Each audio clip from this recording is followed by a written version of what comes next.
चलिए आज हम अध्याय 2 स्टार्ट करेंगे, ठीक है। और इसमें हम अध्याय 2 में क्या है, बहुपद है। बहुपद को इंग्लिश में क्या बोलते हैं? पॉलिनोमियल, पॉलिनोमियल बोलते हैं, ठीक है। आज इसका हम इंट्रोडक्शन देखेंगे, परिचय, द्वितीय चैप्टर में क्या सब चीज है ये हम पढ़ेंगे। सबसे पहले हम पढ़ेंगे बहुपद क्या है, बहुपद क्या है, पॉलिनोमियल क्या है। तो चर और अचर राशियों का ऐसा बीजीय व्यंजक इसमें चर राशियों के घात बढ़ते या घटते क्रम में होता है, क्या कहलाती है? बहुपद कहलाती है। अब ये चर और अचर राशि क्या है, इसमें हम लोग इसको देखेंगे। देखिए चर राशि उसको बोलते हैं, चर राशि जिसका मान बदलते रहता है उसको क्या कहते हैं? चर राशि कहते हैं। जिसका मान हमेशा बदलते रहेगा, कुछ नया आते रहेगा, उसको क्या कहेंगे? चर राशि कहेंगे। जैसे मान कब बदलता है एक बार यहाँ देख लीजिए। जैसे एक समीकरण देंगे x-3 बराबर 0, तो यहाँ हम यदि x का मान निकालेंगे तो माइनस में साइड किस में आएगा? प्लस में। x का मान यहाँ कितना आया? एक और वैल्यू लेंगे x + 6 बराबर 0। x बराबर ये उस साइड जाएगा, किसी x माइनस कितना होगा? 6। x बराबर -6 होगा। तो यहाँ पे x का मान कितना आया? -6। यहाँ पे देखिए इस सवाल में x का मान 3 आया और दूसरे सवाल में x का मान कितना आया? -6 आया। तो यहाँ पे मान एक ही रहा x का, कि बदल गया? बदल गया। तो समय पर x का मान यहाँ कुछ भी हो सकता है, कोई भी मान हो सकता है। इसका मान क्या हो रहा है? बदल रहा है।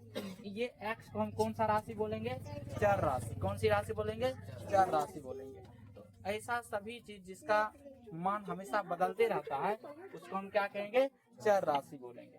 चर राशि a से लेकर के z तक जो होता है कौन सी राशि होती है? चर राशि होती है। a से लेकर कहाँ तक? z तक कौन सी राशि? चर राशि। लेकिन इसमें से सबसे ज्यादा इम्पोर्टेंट, जो सबसे ज्यादा प्रचलित जो चर राशि है वह x, y, z।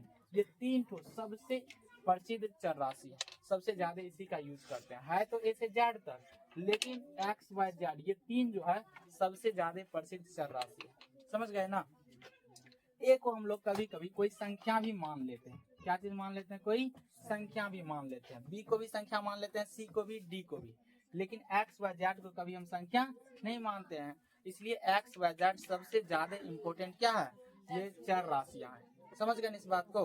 a है तो a से z तक, लेकिन सबसे प्रसिद्ध कौन है? x, y, z है। इसको हम लोग कभी भी संख्या के रूप में नहीं मानते हैं, लेकिन a, b, c, d को कभी हम संख्या के रूप में भी क्या कर सकते हैं?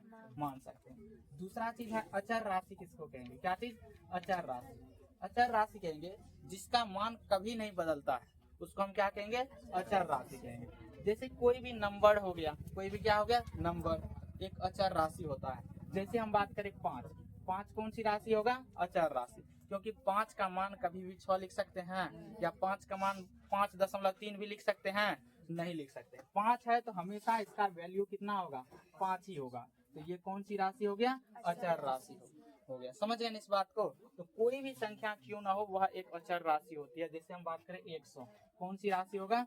अचर राशि होगा। तो दोनों बात समझ गए ना? चर और अचर किसको कहेंगे? अब आते हैं बहुपद किसको कहेंगे। तो बहुपद क्या होता है? दोनों राशियों का एक बीजीय व्यंजक होता है, उसी को हम क्या कहेंगे? बहुपद बोलेंगे। बहुपद का जो घात होता है, घात मतलब समझते हैं ना? पावर होता है, ठीक है। घात या तो बढ़ते क्रम में होता है या तो घटते क्रम में होता है। जैसे एक हम व्यंजक लिखेंगे यहाँ पे 2x² + 3x - 3। इसमें देखिए ये पद, यह एक व्यंजक है। इसमें देखिए ये कौन सी राशि है? अचर राशि है। ये भी कौन सी राशि है? अचर राशि है। और ये भी कौन सी राशि है? अचर राशि है। और ये कौन सी राशि है? चर राशि। कौन सी राशि? चर राशि। x² और x दोनों कौन सी राशि है? चर राशि है। यह व्यंजक देखिए दो राशियों से मिलकर बना है, चर और अचर। तो इसको हम क्या कहेंगे? इसको हम बोल देंगे बहुपद बोल देंगे। क्या बोल देंगे? बहुपद। तो कोई भी ऐसा बीजीय व्यंजक जो चर और अचर दोनों से मिलकर बना होता है क्या कहलाती है? बहुपद कहलाती है। बहुपद का जो व्यापक रूप होता है, व्यापक रूप को हम लोग सामान्य रूप भी कहते हैं। कौन सा रूप भी बोलते हैं? सामान्य रूप भी बोलते हैं। व्यापक रूप होता है an x⁴n plus an-1 x⁴n-1 an-2 x-2 plus an-3 x⁴n-3 plus ये कहाँ तक जाएगा? a2 x² plus a1 x plus a0 तक जाएगा। ये बहुपद का व्यापक रूप होता है। जैसे ये a1 an minus 1 an minus 2 an minus 3 a2 a1 a0, ये जो भी देख रहे हैं ए वाला टर्म, ये सभी एक वास्तविक संख्या होती है। कौन सी संख्या होती है? वास्तविक संख्या। वास्तविक संख्या क्या है? तो कोई भी दुनिया का नंबर है, सभी कौन सी संख्या होती है? वास्तविक संख्या। परिमेय और अपरिमेय दोनों को कौन सी संख्या बोलते हैं? वास्तविक संख्या। कोई भी नंबर लिख देंगे, सभी वास्तविक संख्या होता है। जैसे बात करें रूट 3, ये वास्तविक संख्या होगा कि नहीं होगा? वास्तविक संख्या होगा। अपरिमेय भी है लेकिन वास्तविक भी है। 2 वास्तविक संख्या होगा तो वास्तविक संख्या होगा। कोई भी दुनिया का नंबर कौन सी संख्या होती है? वास्तविक संख्या। ये जो पीछे में ए वाला टर्म देख रहे हैं, ये सभी कौन सी संख्या है? वास्तविक संख्या। कौन सी संख्या? वास्तविक संख्या है ये, ठीक है। तो कोई भी ये इसके पीछे रहेगा, एक्स के पीछे कोई भी वास्तविक संख्या रह सकता है। और एक्स का जो घात है, पावर देखिएगा, तो एक्स का पावर हमेशा घट रहा है। n minus 1 n minus 2 n minus 3 n minus 4 n minus 5, ऐसे घटते घटते 2 जाएगा एक्स का घात 1 आएगा। यहाँ कुछ नहीं, तो एक्स का घात कितना है? 0। तो एक्स का घात या तो बढ़ते क्रम में होगा या तो घटते क्रम में होगा। और एक्स के जो पीछे में होगा, यानी चर राशि के जो पीछे में होगा, कोई भी वास्तविक संख्या है। कोई भी क्या है? वास्तविक संख्या है। जैसे इसी बहुपद में यदि हम देखें, यहाँ पर 2x² प्लस 3x माइनस 3, यह एक बहुपद है। क्या है? एक बहुपद है। कौन क्या चीज है? बहुपद। इसमें देखिएगा तो ये इसी फॉर्म में लिखा हुआ है। ये देखिएगा तो यह एक कौन सी संख्या है? वास्तविक संख्या। यह भी कौन सी संख्या है? वास्तविक संख्या। यह भी कौन सी संख्या है? वास्तविक संख्या है। और यहाँ देखिए एक्स का पावर क्या हो रहा है? घट रहा है ना। 2 पावर है, यहाँ कुछ नहीं है तो कितना है? 1 है। यहाँ कुछ नहीं है तो एक्स का पावर कितना है? 0 है। तो यहाँ 2 1 0 है और एक्स का घात, और ये इसके पीछे में कोई भी क्या हो सकती है? वास्तविक संख्या हो सकती है। यह एक बहुपद हो गया। बहुपद में ये x के पीछे में जो रहेगा, x के पीछे, x के जगह कोई भी क्या रह सकती है? चर राशि हो सकती है। समझ गए ना? तो ये पीछे जो रहेगा चर राशि के पीछे, ये कौन सी संख्या होती है? वास्तविक संख्या। और x का जो घात रहना चाहिए, वह कौन सी संख्या रहना चाहिए? पूर्ण संख्या। कौन सी संख्या? पूर्ण संख्या। x के पावर में क्या रहना चाहिए? पूर्ण संख्या रहना चाहिए घात, तभी उसको हम कहेंगे बहुपद। क्या कहेंगे? बहुपद कहेंगे। तो थोड़ा हम बहुपद का पहचान कर लेते हैं, बहुपद किसको कहेंगे किसको नहीं कहेंगे। जैसे एक नंबर लिखें, x³ माइनस 2x माइनस 3, ठीक है। यह हमको पहचानना है बहुपद है कि नहीं है। तो देखिए x का घात देखेंगे, सिर्फ इसके पीछे में x का जो गुणांक रहेगा यहाँ पे, ये तो कुछ भी हो सकता है, कोई भी संख्या हो सकता है इसके पीछे, क्योंकि यह एक कौन सी संख्या है? चर राशि के पीछे कौन सी संख्या रहती है? वास्तविक संख्या। कौन सी संख्या? वास्तविक संख्या। तो इन चर राशियों के पीछे तो कोई भी संख्या रह सकता है। तो मेन चीज हम लोगों को बहुपद पहचानने के लिए क्या देखना है? एक्स का जो घात है वह पूर्ण संख्या है कि नहीं है। पूर्ण संख्या किसको बोले थे? तो पूर्ण संख्या जो है वह होता था 0 1 2 3 4 ऐसे करके डॉट डॉट होता था पूर्ण संख्या। शून्य सहित गिनती की संख्या क्या होती थी? पूर्ण संख्या। इसका पावर देखिए कितना है? 1। यहाँ कुछ नहीं, एक्स का पावर कितना है? 0 है। तो 3 1 0। बताइए ये सब घात इसका क्या है? पूर्ण संख्या है ना? यस या नो? तब कहेंगे कि यह एक क्या चीज है? बहुपद है। जैसे एक और हम बात करें, यहाँ पे √3x² प्लस 5x माइनस 3, कहेंगे कि ये बहुपद है कि नहीं है। तो हमको सिर्फ किसका घात देखना है? x का घात देखना है बहुपद पहचानने के लिए। बहुपद पहचानने के लिए एक ऑब्जेक्टिव फिक्स है, रहेगा ही रहेगा, इसमें कोई काट नहीं सकता। समझ गए ना? तो देखिए इसका x का पावर हमको सिर्फ देखना है। x का पावर कितना है? 2। पूर्ण संख्या है ना? x का पावर कितना है? 1। पूर्ण संख्या है ना? यह कौन क्या चीज हो जाएगा? बहुपद हो जाएगा। लेकिन हम एक और उदाहरण लेंगे, लिखेंगे x³ plus 2x² minus x power 2 plus 3, ठीक है। ये कहेंगे यह बहुपद है कि नहीं है? बताइए तो, बहुपद है कि नहीं है? चलिए देखते हैं क्यों नहीं है। ये x का पावर 3, यह तो पूर्ण संख्या है। 2 ये भी क्या है? पूर्ण संख्या है। लेकिन 1/2 ये पूर्ण संख्या है? नहीं है। पूर्ण संख्या ये नहीं है, तो हम कहेंगे इसको ये भी कौन क्या चीज नहीं है? बहुपद नहीं है। तो x का घात पूर्ण संख्या रहेगा तभी कहेंगे बहुपद है, और नहीं रहेगा तो बहुपद नहीं है। ये बात समझ में आया ना? इसके x के पीछे कोई भी संख्या रह सकता है, क्योंकि हम यहाँ बात किए हैं यहाँ ये an-1, an-2, an-3, a2, a1, a0 सभी कौन सी संख्याएं हैं? वास्तविक संख्या। समझ गए इस बात को? तो वास्तविक संख्या है तो कुछ भी रह सकता है, रूट बटा कुछ भी। समझ गए ना? जैसे एक और उदाहरण ले, 3/2 x + 1। यह बताइए बहुपद होगा कि नहीं होगा? बहुपद है। देखिए यहाँ x का घात कितना है? 1 है, तो 1 बताइए पूर्ण संख्या है ना, तो बहुपद होगा। एक और हम उदाहरण लेंगे, x/3 x पे पावर 3/2 प्लस 2x पे पावर 5/2 प्लस 1। बताइए बहुपद होगा? यस या नो? ये पूर्ण संख्या घात नहीं है, कहेंगे बहुपद नहीं है। एक और उदाहरण लेंगे यहाँ पे,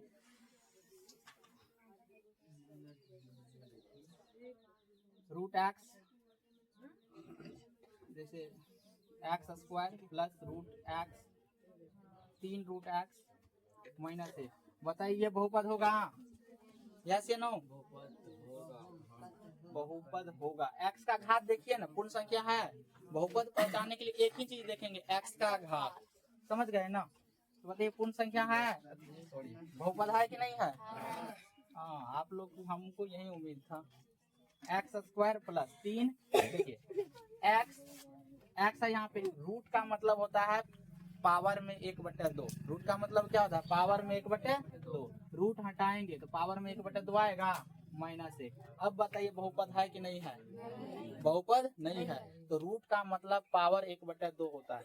x पर कहीं भी रूट दिख जाए तो वह कौन सी संख्या होती है? वह बहुपद होता है कि नहीं होता है? बहुपद नहीं होता है। समझ गए इस बात को? क्योंकि उसका पावर, रूट का मतलब कितना होता है? पावर 1/2। एक उदाहरण और हम पूछेंगे यहाँ पे, 1/x - 1। बताइए ये बहुपद है कि नहीं है? बहुपद है कि नहीं है? बताइए बहुपद है कि नहीं है? देखो ना x का घात पूर्ण है कि नहीं है? पूर्ण देखो ना, यहाँ x का घात पावर 1 है। बताइए बहुपद है कि नहीं है? चलिए देखते हैं, x - 1 को यदि हम ऊपर ले जाएंगे तो इसके पावर में क्या लगा देते हैं हम लोग? माइनस लग जाएगा। यस या नो? जैसे ही ऊपर ले जाएंगे तो पावर में क्या लग जाएगा? माइनस। अब बताइए ये जो -1 है पूर्ण संख्या है? पूर्ण संख्या है, ये बहुपद नहीं होगा। समझ गए इस बात को? एक और उदाहरण लेंगे, लास्ट उदाहरण ले रहे हैं, ध्यान से देखिएगा। 2x पे पावर -2, यहाँ -1। बताइए ये बहुपद है कि नहीं है? नहीं है। क्यों नहीं है? क्योंकि x का घात ये तो पूर्ण है, लेकिन ये पूर्ण नहीं है, तो ये बहुपद भी नहीं होगा। तो बहुपद अब कोई भी देगा तो पहचान सकते हैं ना? तो बहुपद पहचानने के लिए आपको 1 या 2 को जरूर देगा, तो ध्यान से इसको पहचान सकते हैं। x पर रूट लग जाए तो बहुपद नहीं होगा। x का घात बटे में रह जाए भिन्न में तो भी बहुपद नहीं होता है। समझ गए इस बात को? और x का घात माइनस में भी रहा तो भी बहुपद नहीं होगा। 3-4 चीजों को ये ख्याल करके चलिएगा। चलिए आगे हम लोग देखते हैं। बहुपद को हम लोग कई तरीका से लिखते हैं। p ऑफ x से लिखते हैं। इसको पढ़ेंगे कैसे? p ऑफ x या pf ऑफ x px पढ़ेंगे या gx पढ़ेंगे, qx पढ़ेंगे, rx पढ़ेंगे। ये कई तरीका से हम लोग बहुपद को लिखते हैं, या fx से भी लिखते हैं। किससे भी लिखते हैं? fx से भी। बहुपद को इन सभी चीजों से सूचित किया जाता है। जैसे उदाहरण हो गया, ये बहुपद का क्या है? उदाहरण है 2x² प्लस 3x प्लस 2। यह भी बताइए बहुपद है कि नहीं है? ये x³ - 3x² - 2x - 2 बहुपद है कि नहीं है? ये भी बहुपद है कि नहीं है? और 3x भी बताइए बहुपद है कि नहीं है? क्योंकि 3x, x का घात देखिए कितना है? 1 है। x का घात 1 है, पूर्ण संख्या है, तो इसका मतलब ये भी क्या होगा? बहुपद होगा। अब एक चीज बताइए आप लोग, -4 बताइए बहुपद है कि नहीं है? बहुपद नहीं है। है बहुपद कौन सब्जी है तो क्यों है? नहीं है तो क्यों नहीं है? बताइए।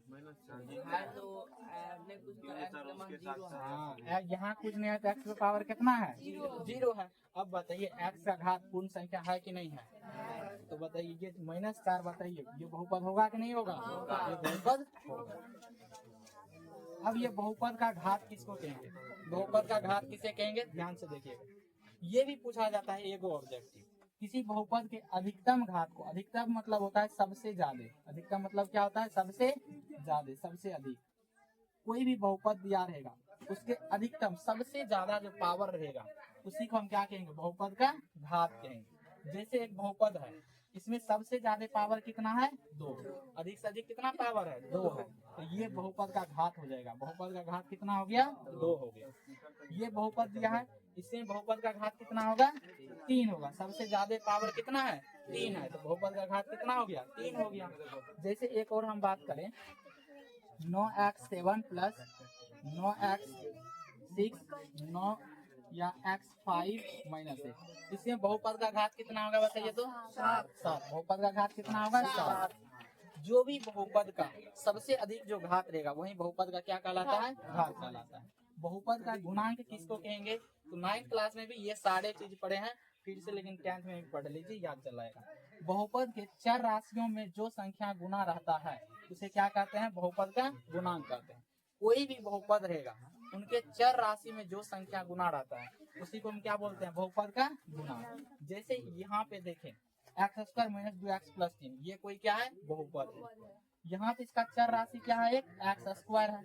x² का गुणांक कितना होगा, इसके पीछे देखेंगे क्या गुना है, पूछना है तो गुना क्या चीज है, गुना 1, तो x² का गुणांक कितना होगा, 1। x का गुणांक कितना होगा, -2। x के पीछे में क्या गुना है जी, -2 है, तो ये -2 हो जाएगा x का गुणांक। वैसे ही यहाँ पे x7 का गुणांक कितना है, 9 है। x6 का गुणांक कितना है, 9 है। x5 का गुणांक कितना है, 1 है। इसके पीछे कुछ नहीं है तो क्या है, 1 है। माइनस में रहेगा तो माइनस में बोलेंगे। जैसे 2/3 x माइनस 4, इसमें कहेंगे x का गुणांक कितना है बताइए तो, x का गुणांक कितना है, 2/3 है। तो बहुपद का भी गुणांक समझ गए कि नहीं समझ गए, इसमें किसी को दिक्कत। एक और चीज हम ये लिखे, x³ minus 3x² plus 4x minus 1, इसमें बताइए तो x³ का गुणांक कितना है, -1 है। x² का गुणांक कितना है, x का गुणांक कितना है, 4। चलिए आगे हम शून्यक देखते हैं, शून्यक किसको कहेंगे, ठीक है। शून्यक किसको कहेंगे, तो किसी बहुपद के चर राशि का ऐसा मान जो बहुपद को शून्य कर देती है क्या कहलाती है, शून्यक कहलाती है। शून्यक किसको कहेंगे, कोई भी बहुपद रहेगा, कोई भी बहुपद, उसमें जो चर राशि रहेगा उसका कोई भी ऐसा मान रहेगा जो बहुपद को 0 के बराबर कर देगा, 0 कर देगा, तो वही मान क्या कहलाता है, शून्यक कहलाता है। जैसे कि यहाँ हम देखें 2x माइनस 3 है, ये बहुपद है कि नहीं है, बहुपद है, ये बहुपद है। इसमें हम x का मान, इसमें चर राशि क्या है, चर राशि क्या है, x है, इसमें चर राशि क्या है, x। तो यहाँ पे x का मान 3/2 लिए, इस बहुपद में हम 3/2 मान रखे, तो यहाँ पे देखिए 2, x का मान 3/2 रखे तो 3/2, 2 से 2 कट गया, बच गया कितना, 3, 3 में से 3 गया कितना, 0। तो कौन सा मान इस बहुपद को 0 किया, 3/2, इस बहुपद को 0 कर दिया। ये 3/2 क्या कहलाएगा, इस बहुपद का शून्यक कहलाएगा। क्या कहलाएगा, शून्यक। कोई भी ऐसा मान जो बहुपद को 0 कर देगा वही क्या कहलाता है, शून्यक कहलाता है। ये 3/2 इसमें क्या कहलाएगा, शून्यक। शून्यक बराबर 3/2। शून्यक निकालने के लिए, कोई भी बहुपद का शून्यक निकालने के लिए हम लोग क्या करते हैं, बहुपद को 0 के बराबर कर देते हैं, और 0 के बराबर करने के बाद जो चर राशि का मान निकलेगा उसी मान को हम क्या कहेंगे, शून्यक कहेंगे। जैसे इसी यही बहुपद है, इसका हमको शून्यक निकालना था, तो क्या करेंगे, इसको 0 के बराबर कर देंगे। 0 का बराबर करके चर राशि का मान निकाल लेंगे। इसमें चर राशि क्या चीज है, x, तो x का हम लोग मान निकाल लेंगे। 2x बराबर माइनस में, इस साइड किस में आएगा, प्लस में, और x का मान निकालेंगे तो 3, ये गुना है तो भाग में चलाएगा, तो x का मान कितना निकला, 3/2 निकला। तो ये इस बहुपद का क्या कहलाएगा, शून्यक कहलाएगा। जैसे एक और हम यहाँ लेंगे x माइनस 1, कहेंगे इसका हमको शून्यक निकालना है, तो शून्यक निकालने के लिए क्या करेंगे, शून्यक निकालने के लिए 0 के इक्वल कर देंगे। जैसे इसका हमको शून्यक निकालना है तो क्या कर देंगे, 0 के बराबर। x का मान यहाँ निकाल लेंगे, माइनस में इस साइड प्लस में, ये 1 आ गया x का मान, तो ये 1 ही क्या होगा, शून्यक होगा। समझ गए ना। कोई भी द्विघात बहुपद भी दिया रहेगा, 2x² प्लस 3x माइनस 1, क्योंकि इसका हमको शून्यक बताइए, तो इसको हम किसके बराबर कर देंगे, 0। जो x का मान निकलेगा वही क्या होगा, शून्यक होगा। तो सुनिए में किसी को दिक्कत भी है नहीं ना, तो इसको उतार लीजिए, आगे हम लोग देखेंगे कल।